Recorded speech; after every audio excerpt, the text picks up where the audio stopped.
welcome back to my channel. Thank you so much for visiting me here again and just checking out this video. So, as you can tell by the title of the video, I am pregnant, woo, woo, woo, with baby number 2, and my husband and I are so excited. So I just wanted to give a brief kind of summary or whatnot about how this came to be. If you've been following me for a while, you know that I have a history of PCOS. I've dealt with a miscarriage. I have dealt with ectopic pregnancy. If you have not heard those stories, I will leave them below in the box below so that you can kind of check those out.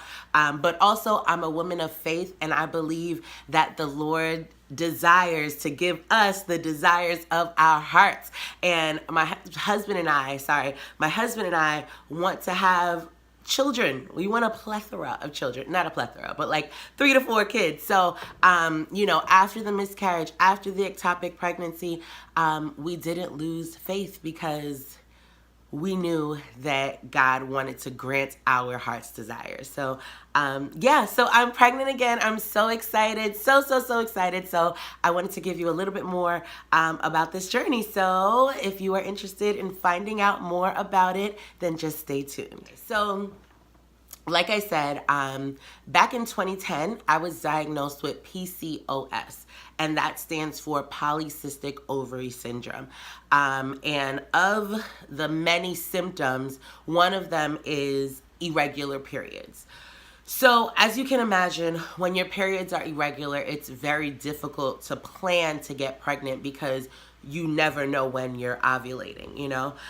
So in the past, to deal with this issue, I was prescribed progesterone pills. So these pills, basically, you take one every day for, I think, 10 days.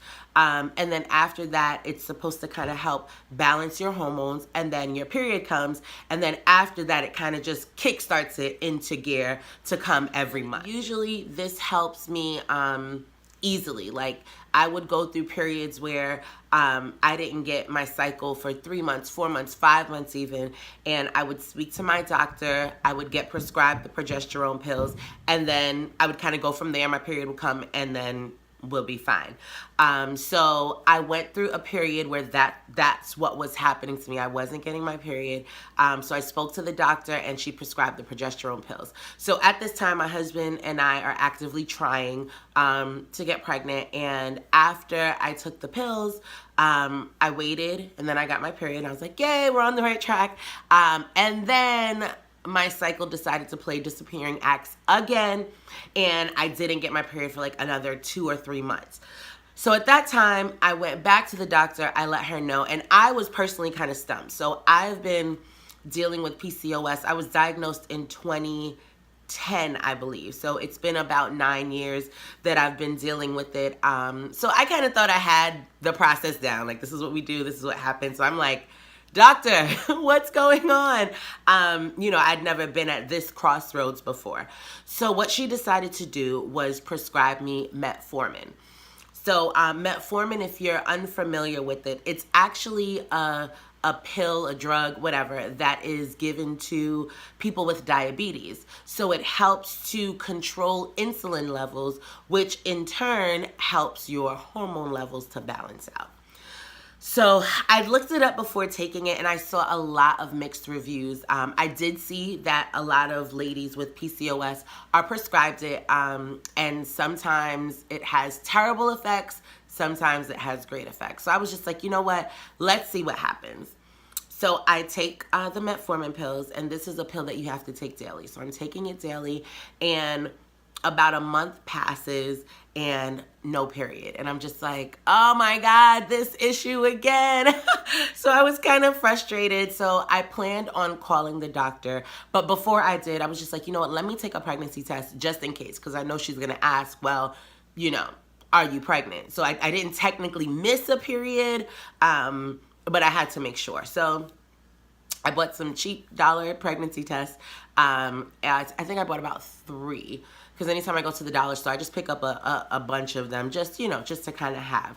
So I bought 3, and I just wanted to take it real quick. I assumed I wasn't pregnant. I would call the doctor, figure out what's going on.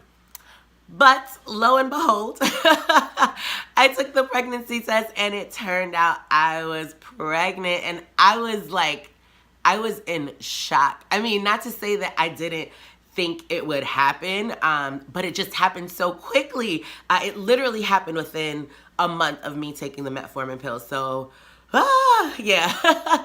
So that's kind of what that journey looked like for me.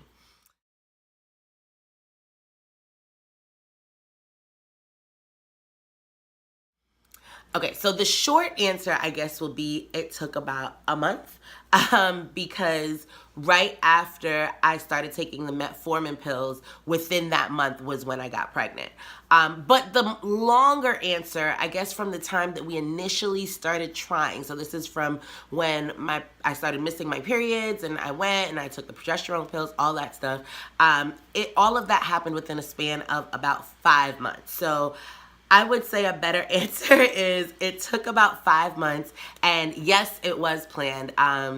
My husband and I have actually been open to getting pregnant since, I would say, the summer of last year, summer of 2018, because during the summer I actually turned 30, and I was just like, I think this is the perfect time to have another baby.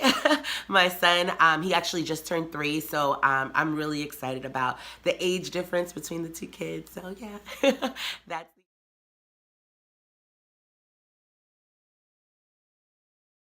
So, I mean, I don't know exactly what the issue is, because, like I said, for me, my irregular periods were a direct link to polycystic ovary syndrome. So I would definitely suggest that you go to the doctor, go to the GYN, just get yourself checked out, let them know the situation. And for all you know, this could be a really, really, really easy cure. I know that with PCOS in particular, one of the things is it's linked to your diet. So if you change your eating habits, I've never seen a nutritionist about it, but I have read about it. So if you change your diet, that might be, you know, that's it. Your period starts coming regular and you don't have to worry about these issues. So I would definitely recommend going to the doctor, talking to them, and then going from there.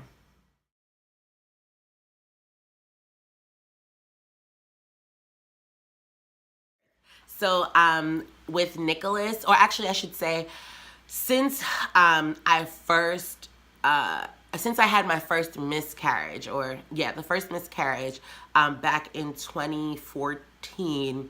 After that, I actually changed doctors, and I now see a doctor who's doctors associated with North Shore Hospital in Long Island. So I had a great experience with them in 2016 when I gave birth to Nicholas, and I plan on going right back there again for this baby.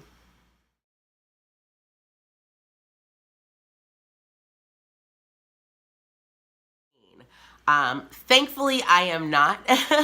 My first trimester was a pain in the behind, I guess you could say. With Nicholas, I literally had like basically no issues at all. But with this child, the whole first trimester was filled with vomiting and nausea and food aversions. I didn't want to eat this. I didn't want to eat with that. Like, it was crazy. Very annoying.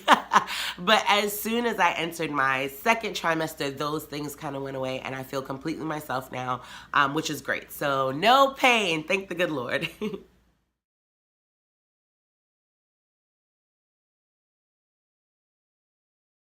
Um, oh my God, I don't know. I mean, just thinking about having 2 kids, it's like semi overwhelming, but I'm just really excited to see what that kind of love is gonna be like. So I had no clue what to expect when I had my son, but once I did, just the love that I guess was already inside of me that kind of sprouted out. It's just it's truly a mother's love. It's beautiful. And even though I can't imagine cutting that love in half, I don't think I'll have to. I think that when the second child comes, it'll just be another dose of that love that comes out. So yeah, I'm really excited, and I feel like it's gonna be fun. Life is a journey, and I know it's gonna be a lot of navigating and figuring things out, but I'm down for the challenge. So I'm super excited about going from a family of 3 to a family of 4. We're just getting fuller and fuller, and that's my dream. Yeah, just to have a nice big family. So I'm super excited.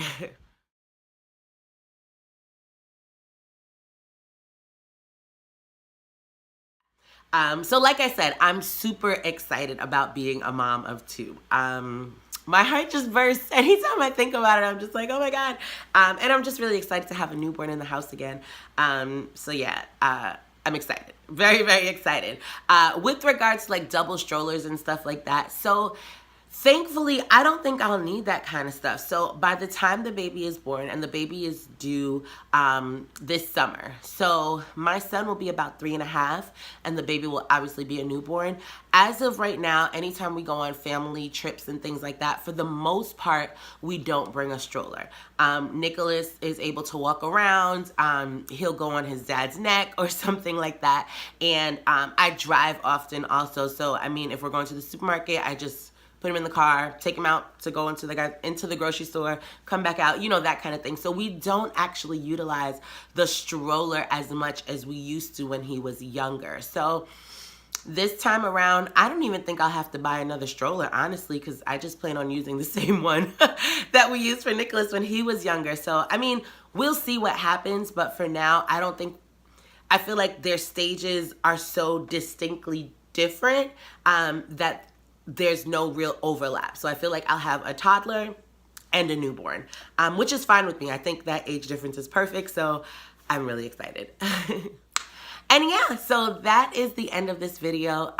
Like I said, guys, I'm so excited to share this journey with you all. I know a lot of you have been praying for me, and I appreciate it. The Lord clearly answers prayers because your girl is pregnant again. And I'm so excited. So thank you again for watching. And if you have any other questions, please leave it below in the comments. I would be more than happy to continue the conversation there. And yeah, that's all for now. Thank you again for watching, and I will see you all next time. Bye.